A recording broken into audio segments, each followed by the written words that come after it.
गोपालगंज में एक गांव है खजूरबानी। वहाँ के 9 दलित जो पासी जाति से आते हैं, 9 दलित को फांसी की सज़ा दे दी गई और 4 महिलाओं को आजीवन सज़ा दे दी गई, आजीवन कारावास की।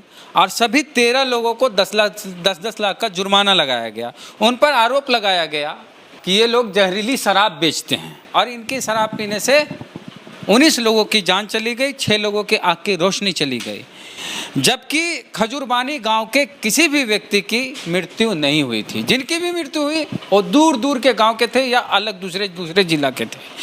तो एक्साइज स्पेशल कोर्ट की तरफ से मार्च 2021 में ये फैसला आया और इस तरह की सज़ा दी गई। लेकिन पटना हाई कोर्ट में सभी को बाइज्जत बरी कर दिया गया। लेकिन इस बीच 9 जो लोग थे जिनको फांसी की सज़ा हुई और 4 महिलाएं जिनको आजीवन कारावास और 10-10 लाख सबका जुर्माना हुआ, उनके परिवारों की स्थिति बहुत ख़राब हुई। खाने के लिए अनाज नहीं, पॉकेट में पैसा नहीं, छोटे छोटे बच्चे थे उनके लिए दूध का पैसा नहीं। कई लोग एक ही घर के थे।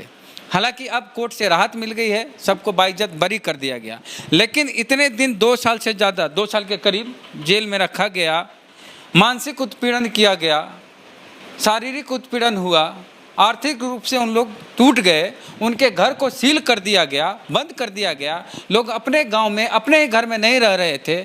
जो लोग जेल में थे उनके परिजन दूसरे के घरों में रहते थे, मांग के खाते थे। तो वो स्थिति आ गई और आज उन्हीं लोगों को, जिन लोगों को फांसी की सज़ा और आजीवन कारावास की सज़ा हुई थी, हाई कोर्ट ने बाइज्जत बरी कर दिया। तो इसी मुद्दे पे बात करेंगे। हमारे साथ हैं बिहार विधानसभा के पूर्व स्पीकर, राष्ट्रीय जनता दल के सीनियर लीडर, अनुसूचित जाति से आते हैं और ये भी उसी जाति, पासी जाति से आते हैं जिस जाति के लोगों पर इतना बड़ा कहर बरपा था। सर, क्या कहिएगा?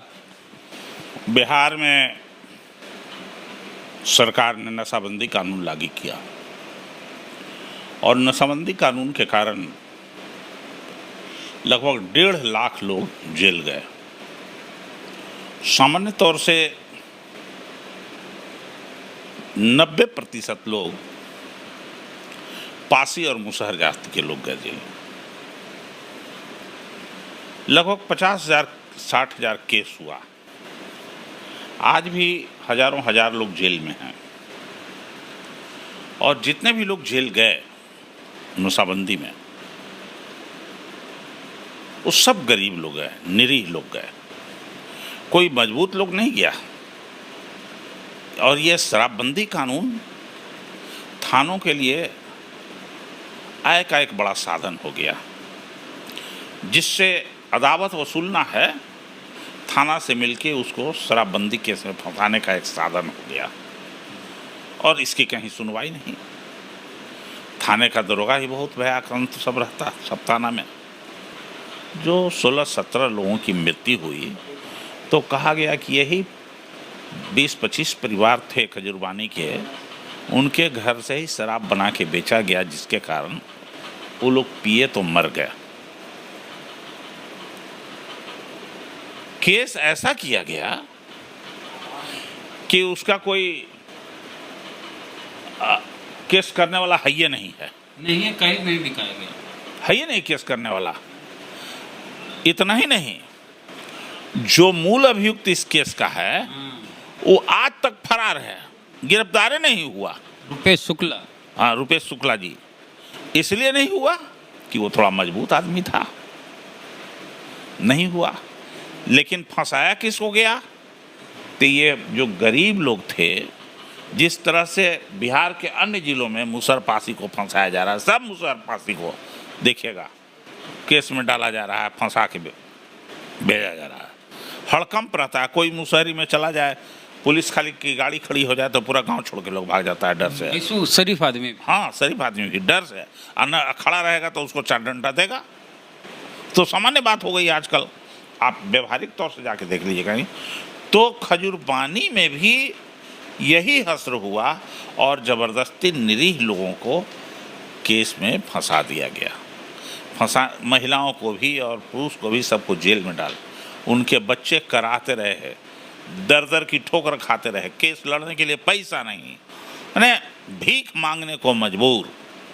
लेकिन हम ये जो एक्साइज का कोर्ट था, डिस्ट्रिक्ट कोर्ट से तो एक्साइज वाले से उसको फांसी का सज़ा मिला। हाई कोर्ट ने कहा कि नहीं भाई एकदम निर्दोष है, सबको छोड़ो। सारे लोगों का हाई कोर्ट ने फांसी की सज़ा माफ़ कर दिया। महिलाओं को जो आजीवन कारावास हुआ था उसको भी माफ़ कर दिया। सजा भुगत लिए बिना कसूर के, बिना कसूर के 2 साल जेल में रहा।